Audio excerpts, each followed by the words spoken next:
Hi hello welcome to our channel Teju's పదాల పదనిసలు. ఈరోజు మనం చెప్పుకోబోయే కథ చెలి నీవసమై పార్ట్ 46. ఇంకా లేట్ చేయకుండా స్టోరీలోకి వెళ్ళిపోదాం. మీకు వేసుకుంటున్న శిక్ష లోచనకు కూడా వేస్తారా అని రామయ్యతో అన్నాడు అర్హన్.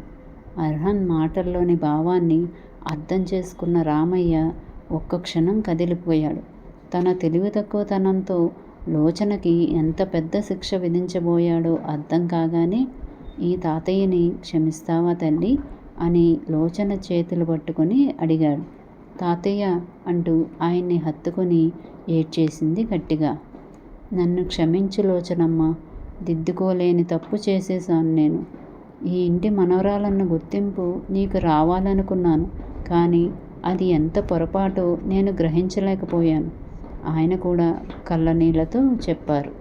తాతయ్య, బావ చాలా మంచివారు, నన్ను చాలా ప్రేమగా చూసుకుంటున్నారు.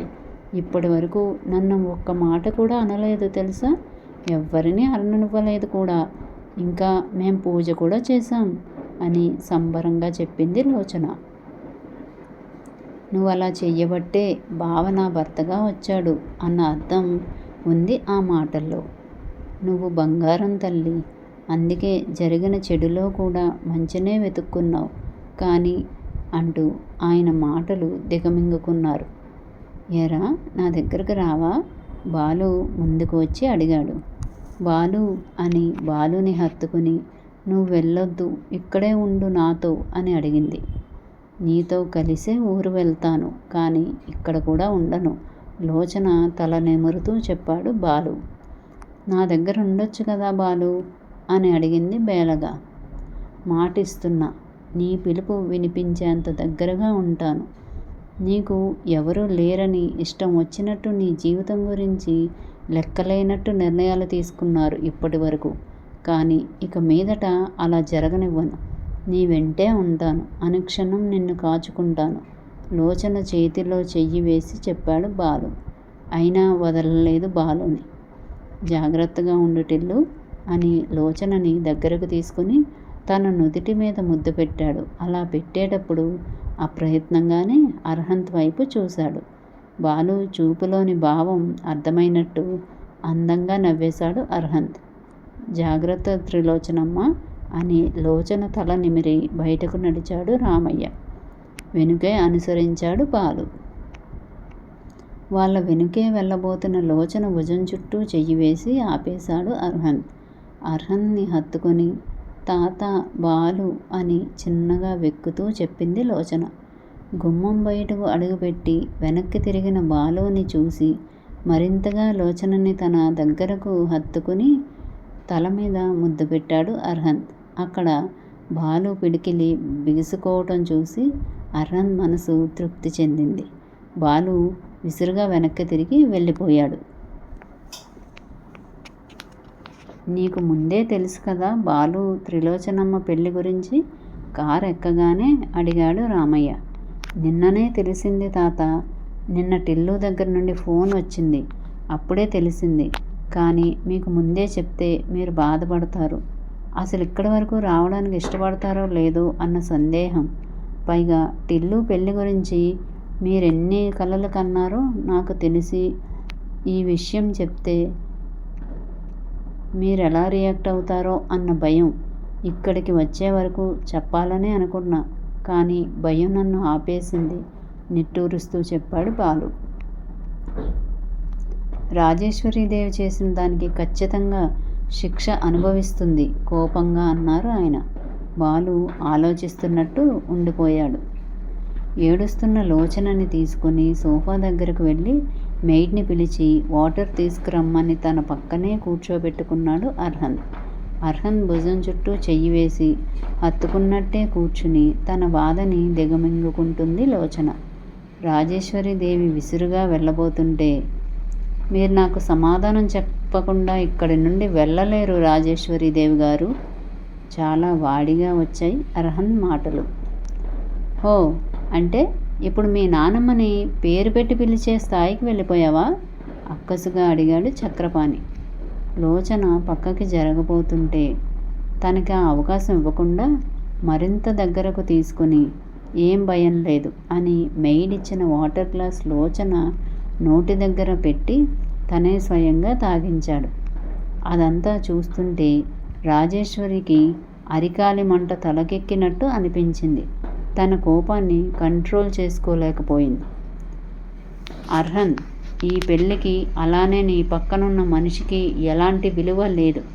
ఇంకా చెప్పాలంటే అది కూర్చున్న సోఫాకైనా విలువ ఉందేమో కానీ దానికి విలువ లేదు అంది అహంకారంతో.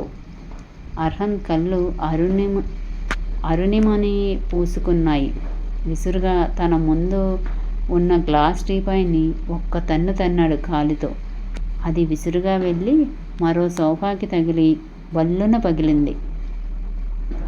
లోచన భయపడడంతో తనని గుండెల్లో పొదువుకుని, ఈ ఇంట్లో నాకు స్వీటీకి ఎంత హక్కు ఉందో తనకి కూడా అంతే హక్కు ఉంది.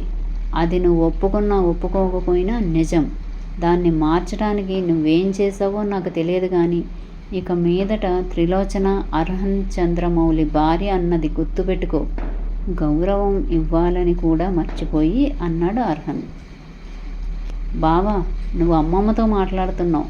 అసలేం జరిగిందో పూర్తిగా తెలుసుకోకుండా ఇలా అమ్మమ్మ మీద అరవడం ఏమాత్రం బాలేదు. తను ఇంటి వారసురాలే అని తెలిసింది. కానీ ఎలా వారసురాలయ్యిందో, తాతయ్య తన అమ్మమ్మని ఎలాంటి పరిస్థితుల్లో పెళ్లి చేసుకున్నారో మనకు తెలియదు కదా.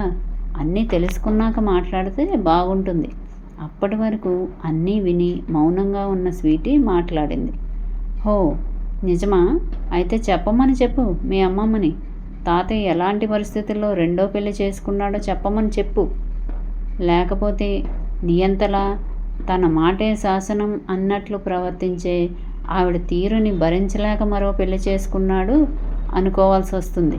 గొంతు నిండా వెటకారం నింపుకొని అన్నాడు ఆఖరి మాటలు. అర్హన్!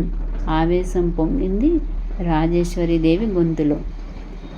ఇంతకు రెట్టించి నేను అరవగలను, కానీ నా సంస్కారం నన్ను ఆపేసింది. మీ విజ్ఞత మిమ్మల్ని మార్చలేకపోయింది. అసలు ఏం జరిగిందో మీరు చెప్పకపోయినా తెలుసుకుంటాను. ఈ రోజు నుండి మీ శత్రువు మీ ఇంట్లోనే ఉన్నాడు. నన్ను ఎదుర్కోవడానికి సిద్ధంగా ఉండండి. లేచి నిలబడుతూ సవాల్ విసిరాడు అర్హన్.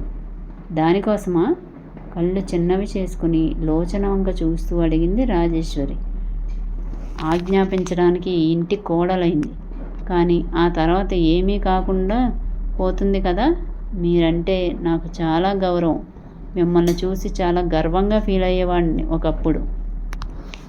తాతయ్య తోడుగా లేకుండా ఇంతటి బిజినెస్ని, ఈ ఇంటిని మీరొక్కరే హ్యాండిల్ చేస్తుంటే చాలా అడ్మైరింగ్గా ఉండేది. కానీ ఇప్పుడు మీరు ఇక్కడి వరకు రావడానికి ఎన్ని కుతంత్రాలు చేశారో అనిపిస్తుంది. నాకు మరో డౌట్ కూడా కలుగుతుంది. మీకు చాలా కోపం, ఇంకా అసహ్యం కదా తాతయ్య రెండో భార్య అంటే. మరెందుకు త్రిలోచనని నా భార్యగా తీసుకొచ్చారు? ఆ క్షణంలో స్వీటీ మండపంలో లేకపోతే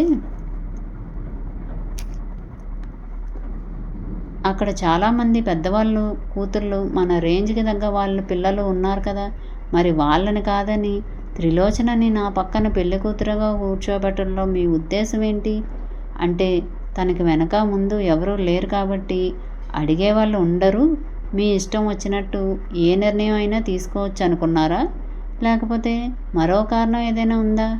అసలు స్వీటీ కిడ్నాప్ అన్నా నిజంగా జరిగిందా, లేక అది కూడా మీ నాటకంలో ఒక భాగమా? తన అనుమానాల్ని బయటపెట్టాడు అర్హన్.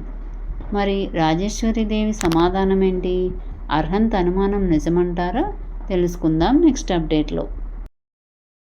మా వీడియో కనుక మీకు నచ్చినట్టయితే లైక్ చేయండి, కామెంట్ చేయండి, సబ్స్క్రైబ్ చేయండి, బెల్ కొట్టండి.